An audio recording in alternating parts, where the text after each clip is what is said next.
Oi, pessoal, tudo bem? O tema da nossa aula de hoje é conceito, espécies tributárias, elementos fundamentais do tributo e princípios tributários, né? Nós já discutimos o conceito de tributos e as espécies tributárias na aula anterior, e hoje vamos dar continuidade falando sobre os elementos fundamentais do tributo e sobre os princípios tributários, tá? Então, nós definimos bem o conceito, especificamos todas essas espécies existentes dos tributos, tanto na Constituição Federal quanto no Código Tributário Nacional, e agora nós vamos falar sobre os elementos que formam esses tributos, seja ele em qual espécie ele existir, e também vamos falar sobre os princípios que circundam esses tributos, tá? Então, o primeiro elemento, como elemento fundamental do tributo, é o fato gerador, tá? Então, fato gerador, como conceito trazido aqui, diz que é o que faz nascer a obrigação tributária, ou seja, o que é um fato gerador? É o motivo pelo qual eu exerço uma determinada atividade e ele acaba gerando uma necessidade de pagar um tributo. Então, se eu fosse falar para vocês de uma forma bem simples, sobre um exemplo de fato gerador, seria: eu adquiri um veículo e todos os anos eu tenho que pagar um IPVA. Então, qual é o fato gerador? É a aquisição do veículo. Eu faço uma transferência de casa para o nome de uma outra pessoa e é necessário pagar o ITBI, tá? Então, essa ação exige um tributo. Então, essa ação é o fato gerador, tá? A gente observa que o fato gerador ele tem a obrigação principal e ele tem uma obrigação acessória. Nem sempre essa obrigação acessória ela existe, tá? Mas ela geralmente existe, tá? Então, vamos olhar. O artigo 114, o artigo 115 da Constituição, né? Desculpa, da Constituição não, gente, do CTN, tá? Do Código Tributário Nacional. Ele diz que, tanto, o 114 diz que o fato gerador da obrigação principal é a situação definida em lei como necessária e suficiente à sua ocorrência. E o fato gerador da obrigação acessória é qualquer situação que, na forma da legislação, impõe a prática ou observância de um ato que não configure a obrigação principal. Então, o que é que a gente quer dizer? Que a gente tem um fato gerador e ele gera uma obrigação principal e uma obrigação acessória, tá? Via de regra, essa obrigação principal, ela é o quê? O que tem natureza pecuniária, ou seja, saída de recurso. E a obrigação acessória representa um dever administrativo para o contribuinte. Vamos a um exemplo. Se eu recebo salário acima de R$ 2.600, eu tenho que pagar imposto de renda. Então, qual o fato gerador dessa situação? Pagar, qual o fato gerador? Receber salário. Isso me faz o quê? Criar um fato gerador para pagar o imposto de renda. Qual a obrigação principal? O pagamento do imposto de renda. Qual a obrigação acessória? Declarar o imposto de renda, tá? Aqui a gente tem alguns exemplos de fato gerador, tá? Então, o fato gerador do ISS, que é o Imposto sobre Serviço, é eu prestar um determinado serviço. Então, quando eu presto um serviço, eu tenho o fato gerador do ISS. Quando eu compro uma casa, possuo uma propriedade, eu tenho que pagar o IPTU. Então, o fato gerador do IPTU é eu ter uma propriedade. Quando eu realizo uma importação, eu tenho que pagar o imposto de importação. Então, qual é o fato gerador do imposto de importação? É a compra de um produto que vem de fora de outro país, tá? Que vem de fora do nosso país. Quando eu transfiro um bem, eu tenho que pagar um ITBI, tá? Quando eu vendo um produto que foi industrializado, eu tenho que pagar IPI, tá? Então, fato gerador é a transação que eu realizo, seja da venda de um produto, seja da prestação de serviço, olhando aí para as empresas, tá? Um outro elemento fundamental do tributo é o que a gente tem conhecido como contribuinte de fato e o contribuinte responsável, tá?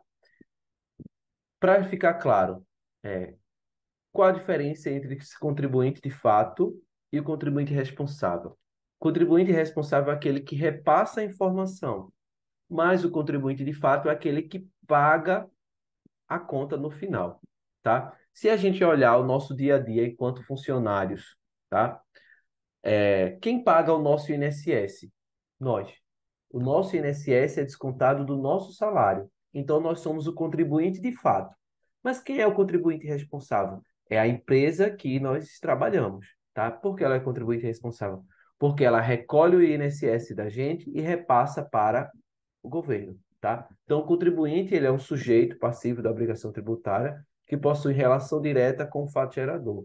Então, quem é esse contribuinte? É a pessoa que vai arcar com o pagamento daquele tributo que foi gerado por meio de um fato gerador que a gente falou anteriormente, tá? Aqui eu trouxe o exemplo do INSS, mas também trouxe o exemplo do IPI.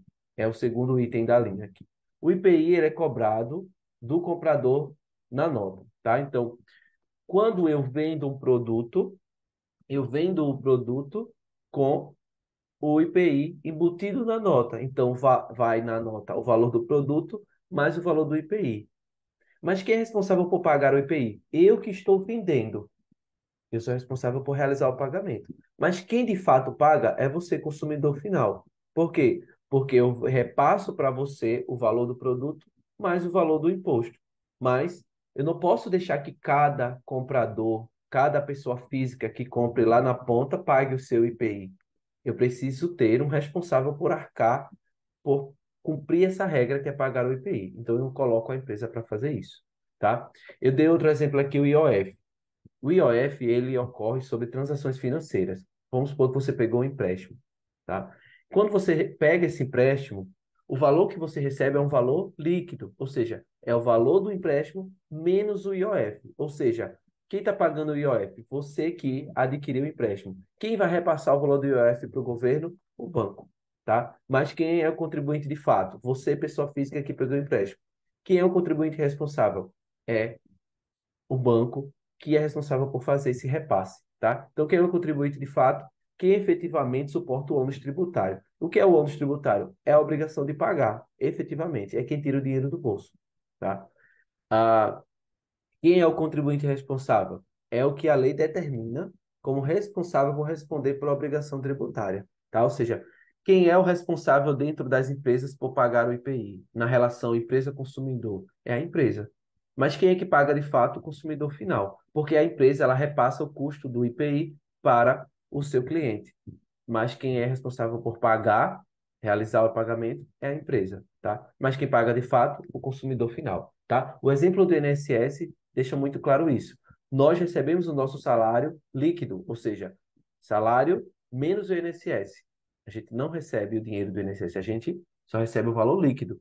Quem é que paga o INSS? Nós, é descontado no nosso salário. Mas quem é efetivamente faz essa prestação de contas? A empresa. Mas, de fato, quem paga somos nós, empregado, e não a empresa, tá? Então, nós temos aqui o fato gerador, que é o motivo pelo qual eu tenho a incidência de um imposto, tá? Aqui a gente tem alguns exemplos.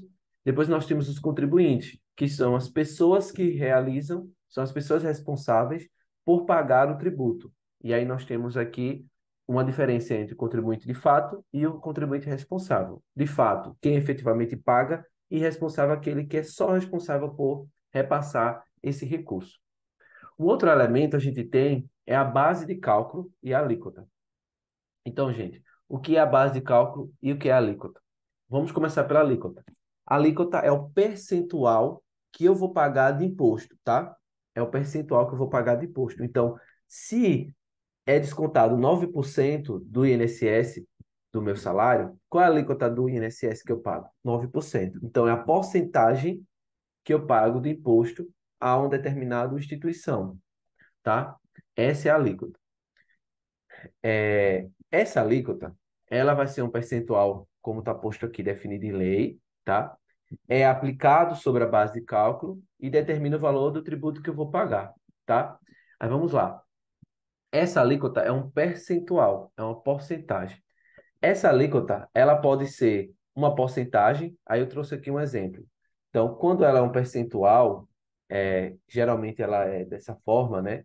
Eu trouxe aqui um exemplo do COFINS. Quando você paga o COFINS, que é uma contribuição que você paga quando compra produtos, você paga 3%. As empresas recolhem 3%, tá?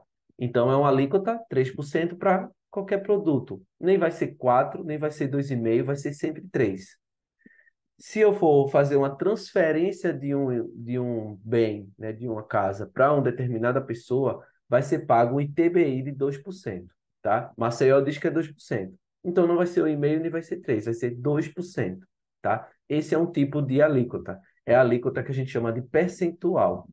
Mas a gente também tem a alíquota progressiva, que é essa que está logo aqui abaixo. E como é a alíquota progressiva? A alíquota progressiva é que quanto mais eu tenho um determinado valor, eu tenho mais a pagar. Se a gente for pensar em INSS, quem recebe até um valor X, quem recebe até um salário, paga aquele porcentagem. Vamos pensar no exemplo. Um exemplo fictício, tá? Quem recebe até um salário mínimo paga 8%. Isso é um exemplo, tá? Então, quem recebe acima de um salário, até um salário e meio, paga 9%. Então, veja que a alíquota, nesse caso, é progressiva. Na medida que eu recebo um salário maior, eu pago um INSS maior. Isso ocorre com o imposto de renda. Se você recebe até acima de 2.600, vamos supor que você paga imposto de renda. Então, vamos supor que você paga 7,5%. Quem recebe acima de R$ 4.000 vai pagar 15, sei lá, 9%. Estou dando só exemplos fictícios. Ou seja, quanto maior o meu salário, mais eu tenho a pagar de impostos, tá? Isso é uma alíquota progressiva. Então, eu tenho uma alíquota percentual, que é um valor, uma porcentagem definida, e eu tenho uma alíquota progressiva, que esse percentual, ele cresce na medida que eu tenho um faturamento maior, eu tenho um valor a pagar de salário maior, tá? A receber maior. O exemplo muito claro é as empresas do Simples Nacional, como a gente viu na nossa aula de contabilidade. A gente viu que, na medida que ela tem uma faixa de faturamento nos últimos 12 meses maior, ela tende a pagar uma alíquota maior, tá? Então, isso é uma alíquota progressiva, tá? E a base de cálculo é o valor pelo qual eu vou aplicar essa alíquota para pagar o imposto, tá? Vamos supor que eu recebo um salário mínimo e eu vou pagar INSS sobre esse salário mínimo. Qual a base de cálculo? O valor do salário mínimo, que hoje é 1.320, tá? Então, se eu for pagar COFINS, eu vou pagar em cima do valor da minha mercadoria. Qual é a base de cálculo da minha mercadoria? O valor que eu paguei por ela, tá? Então, se eu paguei R$ 5.000, se a mercadoria custou R$ 5.000, eu vou aplicar em cima de R$ 5.000 3%. Qual é a base de cálculo? O valor do produto, que é R$ 5.000, tá? Vamos supor que eu estou vendendo um produto e nesse produto eu também tenho a incidência de seguro e também a frete, tá? Então, quando eu tenho frete e eu tenho seguro, esses itens são acrescidos na base de cálculo. Então, qual é a minha base de cálculo? O valor do produto mais o valor do frete mais o valor do seguro. Então, a base de cálculo é o valor final do produto, que é a soma de todos esses itens. Essa é a minha base de cálculo. Se eu tenho só o produto, qual é o valor do produto? R$ 1.000. Qual a base de cálculo? R$ 1.000. Então, o que é a base de cálculo? É o valor sobre o qual será aplicado a alíquota para apuração do tributo a pagar, tá? Então, a base de cálculo é o valor do produto vezes... A base de cálculo é o valor do produto, tá? E a alíquota é a porcentagem que eu vou aplicar sobre essa base de cálculo, certo? Aqui, gente, a gente tem os elementos fundamentais do tributo. Eu vou retornar aqui para a gente revisar. Fato gerador. O que é o fato gerador? É o motivo, é o fato que leva eu precisar pagar o tributo, tá? Então, vender um produto, receber um salário, prestar um serviço, tudo isso são fatos geradores de um determinado tributo. Aqui eu tenho alguns exemplos. O contribuinte é aquela pessoa responsável por pagar ou repassar o tributo, tá? É aquela pessoa, é aquela empresa, é aquele responsável por efetivamente cumprir o tributo, tá? Um é o pagador, que é o contribuinte de fato, e o outro é o contribuinte responsável, que é quem repassa esse tributo, tá? Nós podemos ter o contribuinte de fato e o contribuinte responsável numa mesma pessoa? Podemos. Vamos pensar no ISS. O ISS, o prestador de serviço presta o serviço e ele que paga o imposto, tá? Então, nesse caso, o contribuinte de fato e o contribuinte responsável é uma única pessoa, tá? Por quê? Porque quando ele presta o serviço, ele já tem que pagar o seu ISS. Ele é o contribuinte de fato e também é o responsável. Ele não repassa esse custo para a sequência da cadeia, tá? Para o usuário final.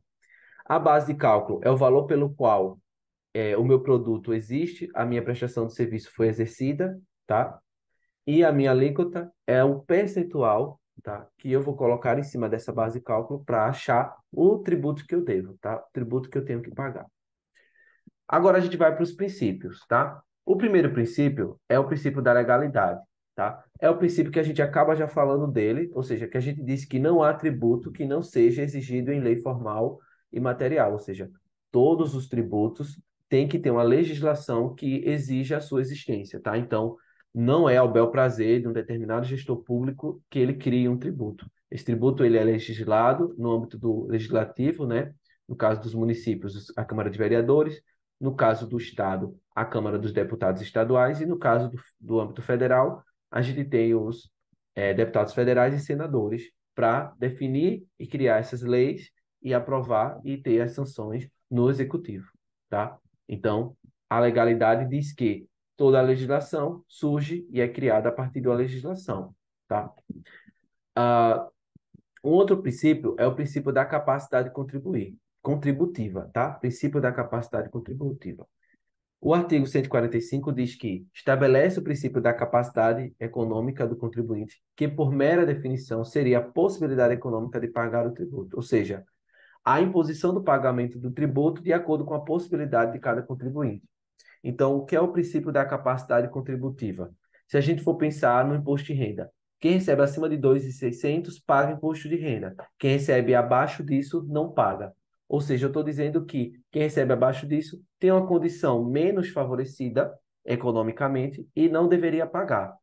Quem recebe mais tem essa exigência de pagar. Então, o que é o princípio da possibilidade contributiva, né? Da capacidade contributiva?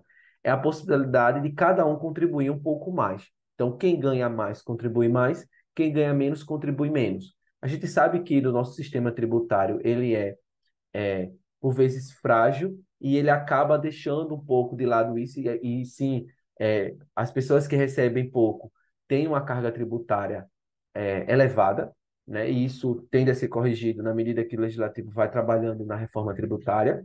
Mas o que o princípio da capacidade contributiva traz é isso, que pessoas com menor possibilidade deveriam pagar menos impostos do que a que tem mais condição, tá? Se a gente for observar isso, em alguns casos existe, né? Se a gente for olhar IPI, tá? IPI, ele acaba tendo essa perspectiva de que produtos mais cesta básicas, produtos mais simples, eles acabam tendo uma alíquota menor do que tributos que têm é, um espaço aonde as pessoas que têm mais alto poder aquisitivo têm mais condição de adquirir, tá? Então, a capacidade contributiva de cada um, tá? Então, em especial com a renda, tá, gente? Em especial com a renda. Quem tem menos condição, paga menos. Aí a gente tem o exemplo do imposto de renda, né? E também quando a gente pensa na contribuição previdenciária, né? No INSS. Quem recebe menos, paga um percentual menor para se aposentar do que quem recebe mais. Claro que é proporcional também o que você paga ao valor do seu é, da sua aposentadoria, né? Já o princípio da isonomia, ele diz que todo mundo que está naquela mesma faixa de vida, né, de classe social, tem que pagar a mesma coisa. Então, vamos ao exemplo do imposto de renda. Quem recebe acima de 2.600, por exemplo, tem que pagar imposto de renda, tá? Então, não é, esse aqui recebe 2.600, paga. Esse recebe 2.600, mas não vai pagar. Não, todo mundo que está nessa faixa tem que pagar, tá? Aqui eu trago um exemplo até do imposto de renda, a tabela é de 2022, tá? Mas ele ilustra bem isso que eu quero dizer para vocês. Quando a gente fala do princípio da capacidade contributiva, o que é que a gente quer dizer que quem recebeu aqui em 2022 até 1903 é isento, não paga imposto de renda, tá? Isso é a tabela de 2022, tá? De 2023 ela sofreu uma alteração, mudou os valores, mas só para fins de exemplo. Quem recebe até 1903 não paga imposto de renda, ou seja, ele tem uma capacidade contributiva menor. Quem recebe acima de 1903 até 2.800 já paga 7,5, ou seja, a capacidade contributiva é um pouco maior. Quem recebe acima de 2.800 já tem uma outra capacidade contributiva e paga um pouco mais, paga 15%, tá? Isso é capacidade contributiva. Quando a gente vai para a isonomia, a gente tem que essas faixas, elas não podem ter discrepância entre os mesmos pagadores, tá? Então, quem está na faixa que recebe entre 1.903 e 2.800, eles têm que pagar 7,5. Então, não há escolha, eu não quero pagar 7,5. Se está dentro dessa faixa, se paga 7,5, tá? Isso é o princípio da isonomia, que ele diz aqui, ó, princípio da igualdade ou da isonomia, ele diz que os tributos criados são pagos por todos de forma uniforme, proporcional à riqueza gerada. Então, ele considera que todo mundo está na mesma faixa, cumpre a mesma regra, mas que tem o princípio da capacidade contributiva que diz que vai ser proporcional à riqueza gerada, desde que todo mundo que esteja no mesmo patamar pague a mesma coisa, que é o exemplo que a gente deu aqui de imposto de renda. Quando a gente vai para um princípio da irretroatividade tributária, a gente está dizendo que o princípio da irretroatividade, né, conforme a Constituição Federal, diz que é proibida a cobrança de um tributo em relação a fatos geradores ocorrido antes do início da vigência da lei, ou seja, se uma lei ela começa a vigorar daqui para frente, ela vai valer daqui para frente, tá? O que passou não pode ser tributado. Ela também veda a criação de tributos que são retroativos, né? A data dessa promulgação. Então, os tributos que foram criados daqui para frente, alterações que foram criadas, vai se vir daqui para frente, exceto quando for para beneficiar a sociedade, tá? E também tem uma regra aqui: é proibida a cobrança de tributos no mesmo exercício financeiro ou antes que decorra 90 dias em que haja sido publicada a lei que o instituiu ou aumentou, né? O que é que ele está dizendo aqui? Que se uma lei ela foi criada em 2023, tá? Ela precisa esperar o prazo de 90 dias para poder ser colocada em prática, mas também ela precisa esperar o ano de 2024 chegar, tá? Então, se, por exemplo, a gente tem uma lei criada em novembro, entre novembro e dezembro a gente tem, né, vamos supor que foi final de novembro, a gente tem ainda, dentro de 2023, 30 dias, mas não passou ainda 90 dias, tá? Então, teria que esperar o quê? Se vamos supor que foi 30 de novembro, né? Eu esperaria 30 de dezembro, um mês, 30 dias, né? Eu contaria 30 dias para frente. 30 de dezembro, 30 de janeiro, um pedaço de fevereiro, né? Que não são 30 dias, e só poderia vigorar em março, tá? Por que só em março? Porque ela cumpriu o prazo de 90 dias e também passou-se já o ano seguinte, tá? Se eu criasse uma lei agora no meio do ano, em junho, passa os 90 dias, julho, agosto, setembro. Mas ela ainda não poderia ser colocada em prática. Por quê? Porque eu preciso esperar, pelo princípio da irretroatividade, que o ano vire, tá? O que é que a lei diz? Que a cobrança do tributo é proibida no mesmo exercício financeiro, ou seja, no mesmo ano, e antes que decorra esses 90 dias em que haja sido publicada. E existem algumas exceções que a gente viu recentemente sobre a redução do IPI, tá? O IPI, por exemplo, ele não segue esse princípio da retroatividade. Quando o governo determina alterações no IPI, ele já começa a vigorar de imediato. Porque quando são, quando são, tá? Quando são situações para beneficiar a sociedade, beneficiar a população. Nesse ano de 2022, né, no ano passado de 2022, houve essa redução do IPI para aquecer a indústria. Então, a linha branca foi dado 25, 35% de redução nessa alíquota do IPI, né, do percentual do IPI, para que fosse aquecido as vendas de produtos de linha branca e veículos, tá? E aí, de imediato, tá? Essa legislação do IPI começou a vigorar e o desconto já foi sentido nas empresas onde você iria comprar um veículo ou linha branca. O que é linha branca? Geladeira branca, fogão branco, toda essa linha branca de utensílios domésticos e veículos econômicos, né? Que entrou também nessa redução do IPI. Então, vigorou de imediato. Por quê? Porque beneficiou a sociedade e o IPI ele não segue essa legislação, tá? Mas esse é o princípio da retroatividade, tá? Aqui eu trouxe só o decreto que teve essa alteração do IPI, só para ilustrar essa alteração que foi feita na época, foi 18,5 para os produtos classificados no código 87.03 e nos demais foi 25, tá? Que aí vocês tiverem curiosidade, pode acessar o decreto na época. Foi em fevereiro de 2022 e de imediato ele já vigorou esse desconto em 2022, tá? O outro princípio é da uniformidade geográfica. Que princípio é esse? É que eu não posso cobrar um tributo, por exemplo, PIS é 3%. Eu não posso cobrar, aqui em Alagoas é 3%. Eu não posso cobrar em São Paulo 2% ou 1%, tá? Então, os tributos, quando eles forem criados de forma federalizada, né, de forma é, definida para que seja atendido em todo o país, ele tem que seguir a mesma regra, tá? Ele tem que seguir os mesmos percentuais, tá? É, não podendo aí criar distinção entre os estados, o Distrito Federal, né, e os municípios. Isso, gente, quando a gente está falando de tributação federal, tá? Porque o IPI que é cobrado em Alagoas é o mesmo que é cobrado em Rio Grande do Norte, é o mesmo que é cobrado em São Paulo, tá? Porque é um tributo federal, ele é criado pelo governo federal. Quando a gente tem os tributos estaduais, como o ICMS, os estados ele têm essa maior flexibilidade, porque eles que definem, então cada estado cria sua regra dentro do que é permitido. Quando a gente vai para o ISS, por exemplo, que é um tributo municipal, cada município legisla dentro do seu código tributário municipal, que pode ser ali entre 2% e 5% esse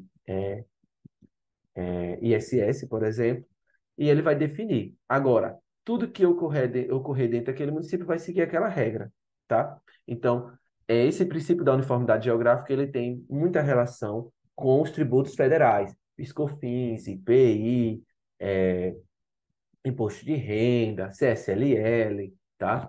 Todos esses impostos de importação e exportação são tributos federais.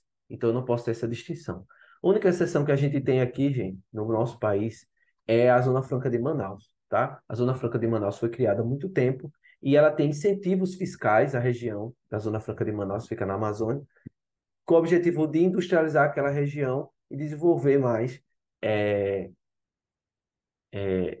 e para que eles conseguissem levar essas indústrias para lá, eles precisaram dar incentivos. Então, tem uma distinção de valores de percentual lá, tá? Essa é a única exceção que a gente tem no nosso país, que é a Zona Franca. Quando a gente vai para o princípio da competência tributária, a gente já tem que cada, né, união, estado ou município, ele vai legislar, ou seja, ele vai definir aquilo que for de sua competência. Então, eu falei para vocês que a gente tem impostos, lá na outra aula a gente falou sobre impostos federais. Então, a União vai definir as regras.